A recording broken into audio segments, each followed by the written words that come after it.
Quisiéramos primero saber si de pronto nos podrías colaborar un poquito con una breve introducción de lo que tú haces para poder abordar el tema del desarrollo de la ética a nivel organizacional. Ok, perfecto, mira. Mi nombre es Diego Ríos, yo soy socio a cargo de KPM, de servicios forenses y de servicios financieros. Como socio de servicios forenses me dedico a todo lo que es la lucha de antifraude y anticorrupción. Y lo que hago básicamente es todo lo que es prevención, detección e investigaciones de fraude a nivel corporativo y empresarial en Colombia. Con respecto al tema de cómo es su posición con lo que nos pasa a nivel ético organizacional.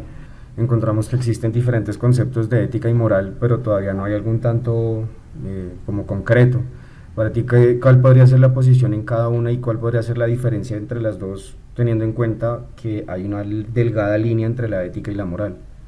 Básicamente, ética y moral son conceptos que son casi homónimos, es decir, estamos hablando de situaciones que implican que el concepto va a lo mismo. La diferencia principal entre ética y moral es cuando hablamos de ética, estamos hablando de pensamiento de la parte de razonamiento sobre el hecho, mientras que moral ya es el hecho en sí mismo. Entonces esa es la diferencia. Entonces si lo pusiéramos en perspectiva, lo que hace ética es el estudio de los comportamientos morales, mientras que la moral es el comportamiento en sí mismo.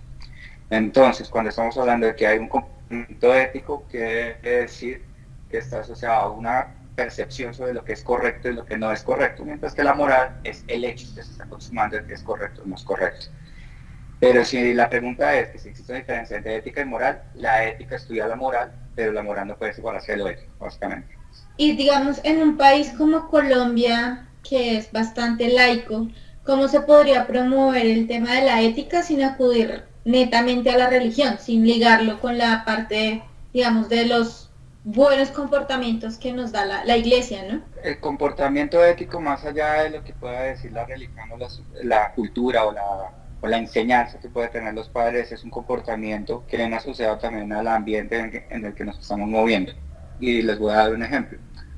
Cuando nosotros hablamos de tema ético como tal, nosotros sabemos lo que es correcto y lo que no es correcto, pero si nosotros desviamos un poquito en el ambiente en que nos movemos, podemos ver un comportamiento no ético en una cultura diferente. En Colombia, país laico, tenemos que depender de la religión para que tengamos un tema asociado a la ética y a la moral, pues sería un tema complicado.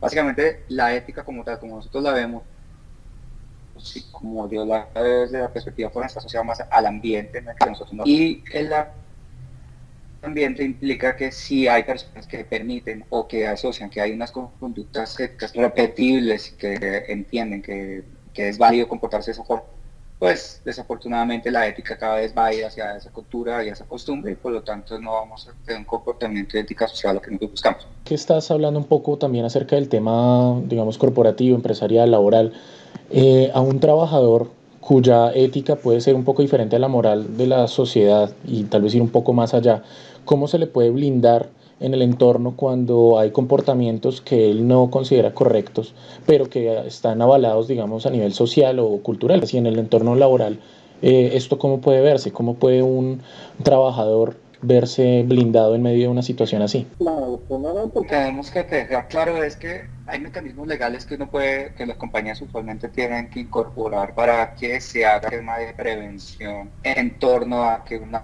persona o un trabajador pueda denunciar temas poco éticos, temas que pueden afectar la moral personal de las personas. El mecanismo como tal para que nosotros podamos tener una incorporación ética empresarial y proteger a todos los empleados es vivir la ética empresarial. El punto importante aquí no es tener mecanismos de defensa como tal, una línea de defensa y demás, sino también es tener que una compañía o unos valores y una ética empresarial que defina exactamente qué es lo que está buscando como empresa y que esos valores y esos comportamientos éticos sean asociados a todo el nivel empresarial. Entonces, técnicamente por eso la reflexión también es sobre el ambiente. No es solamente enseñar a la persona que hay que comportarse ético, porque tú puedes ser muy ético, pero si el ambiente es de poca ética, pues realmente lo único que vas a hacer es la tendencia a comportarte como las otras personas están haciendo. Entonces, lo ideal y lo principal es tener obviamente mecanismos para que una persona defienda su posición ética, como la línea de denuncias. Sin embargo, lo importante es que también cada empresa tenga claro para qué es la ética y que vivan esa ética correspondientemente. desde el punto de vista como del desarrollo del trabajador dentro de su espacio y cómo ese ambiente de ética afecta su forma de proceder. ¿Cuál consideras tú que podría ser esa línea que separaría la ética profesional de la ética personal?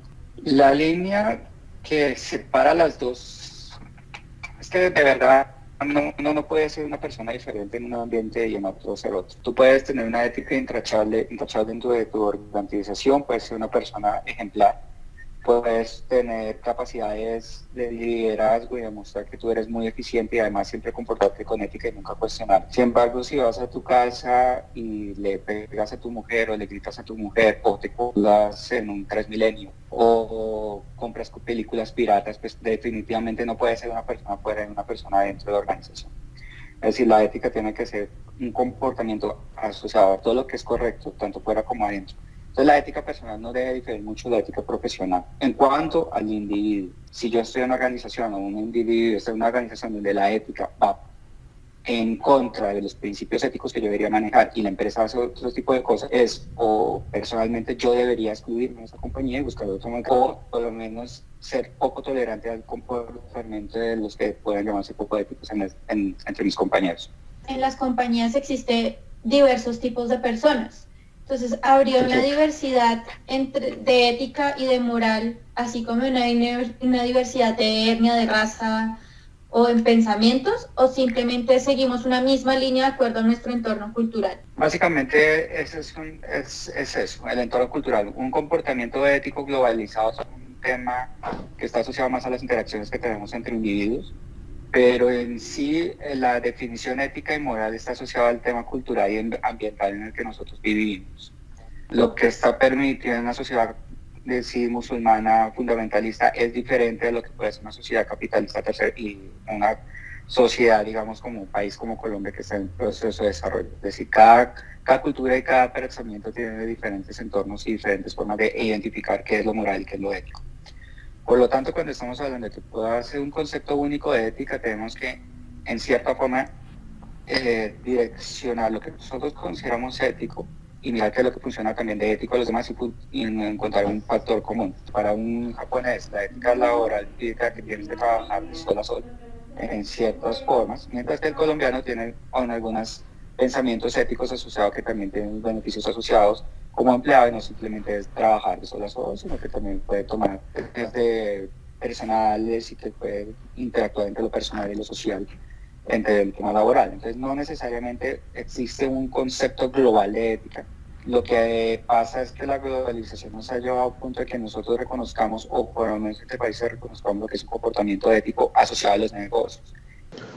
Tomando en cuenta que pues, hay estas diferencias de ética a nivel cultural y social, ¿es posible gestionarle de alguna manera al interior de las organizaciones o definitivamente es algo como utópico poder considerarlo?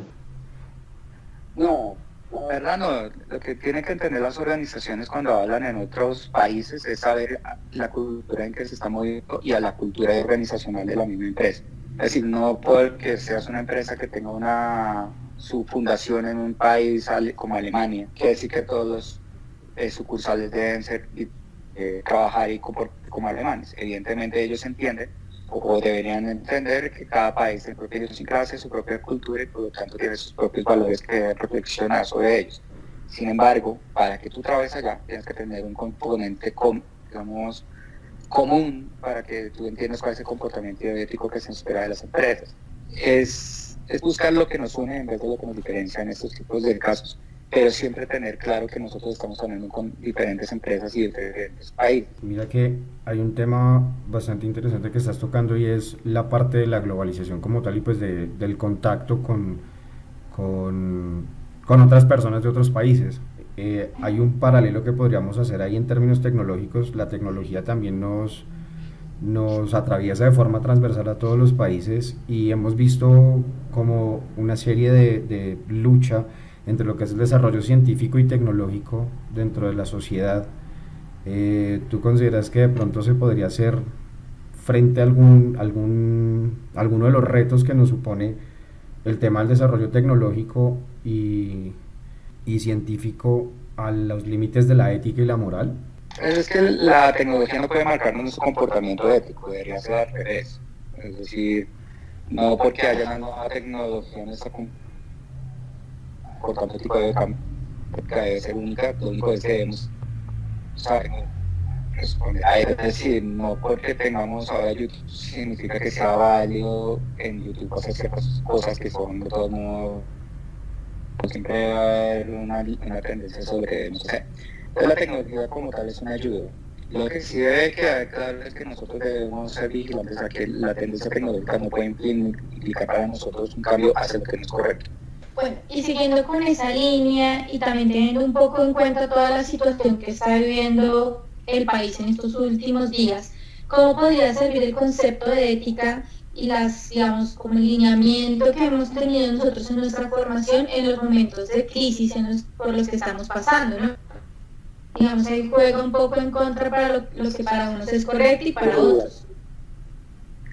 Justamente es el tema principal, es decir, si me lo preguntan a mí, en términos asimilación de uno de los temas que no necesariamente es ético, que es una afectación a la ética, que es el deshonesto, que es cuando nosotros hablamos de deshonestidad, creemos que la honestidad como tal es un valor que la ética es personal y que por lo tanto siempre vamos a actuar. Si tenemos ética, siempre vamos a ser honestos. No es simplemente educar a las personas, no es simplemente enseñar, no es simplemente mostrar, no es simplemente esperar que las personas se comporten éticamente, es simplemente vivir con el ejemplo y tener esa cultura clara entre nosotros. Entonces, en reflexión, la crisis como tal sí debe tener un comportamiento ético, es el comportamiento ético define el carácter y la fuerza, cómo vamos a superar una crisis, y el hecho de que la crisis se incremente, que las personas reaccionen diferente ante la crisis, implica que tenemos diferentes conceptos éticos o por lo menos ambientes éticos que nos. Bueno, hablas acerca de una situación bastante crítica como la que estamos viviendo en el país, pero digamos que en la cotidianidad del trabajo puede que las personas lleguen a tener diferentes conflictos éticos. Entonces, pues, ¿qué consejo le darías tú a una persona que está atravesando por una situación en donde encuentra un conflicto ético en su trabajo? Depende del ambiente laboral en que se tenga y desafortunadamente sobre la misma persona. Entonces, las empresas como tal deberían vigilar y ser poco tolerantes ante estos eventos. Y las personas totalmente pueden comportar y vivir en un ambiente ético. Si tú no vives en un ambiente ético, entonces en un ambiente ético, denuncia, y si ya no puedes denunciar porque está grave de corrupción o ético, denuncia para las autoridades si es un delito pertinente o renuncia a una mejor laboral. Justamente lo que uno debe tener siempre claro es que la de la plata es incuestionable, es decir, nunca debemos actuar por encima de nuestra ética o por más dinero que debería. Y digamos ya como para cerrar un poco el tema, ¿cuáles son las características que debería tener un gerente de proyectos en términos de ética y moral? Ya que tú mismo lo has dicho, si desde la cabeza se están formando esos, digamos, esas faltas de ética y ese mal comportamiento, pues obviamente eso se va a extender a todos los trabajadores debajo de esa cabeza líder. De acuerdo. Más que características o comportamientos, lo que debería tener son valores. Es decir, una de las características propias que pueda tener un líder en cualquier circunstancia es siempre debe tener los valores claros y siempre debe tener el liderazgo basado en principios que sean reconocidos como ejemplo. Entonces, si tú eres un gerente de proyecto, un director de proyecto y tu conducta ética no es la adecuada, pues nunca vas a tener un buen proyecto. Por ejemplo, si durante el proceso te dice que debes llenar cierto papeleo y tú no lo llenas por pereza, a pesar de que eso pueda sonar a que es una situación que no tiene nada que ver con la ética, sí la tiene que ver, porque estás diciendo que tu trabajo, a pesar de las obligaciones que tienes, no la quieres hacer a cabalidad, a pesar de que esté escrito de esa forma. Por lo tanto, tú no lo haces y tienes pereza y no haces las cosas como deben ser y no lideras con el ejemplo, pues el proyecto va a irse por el mismo camino. Y eso que tú tienes que evitar como profesional y como gerente de una organización. Lo importante que debes tener es siempre tener los valores claros, demostrarlos, predicarlos. Lo único que necesitas es tener claro cuáles son tus valores y nunca negociarlos por encima de los resultados. Ok, Diego, queremos agradecerte muchísimo por tu tiempo y pues por la forma en la que nos pudiste dar como un pincelazo del tema de la ética a nivel organizacional. Agradecemos tu colaboración y pues cualquier cosa te seguiremos molestando, ¿vale? No, ustedes, muchas gracias. Que espero que les Gracias, haya podido Diego, que ayudar. estés bien.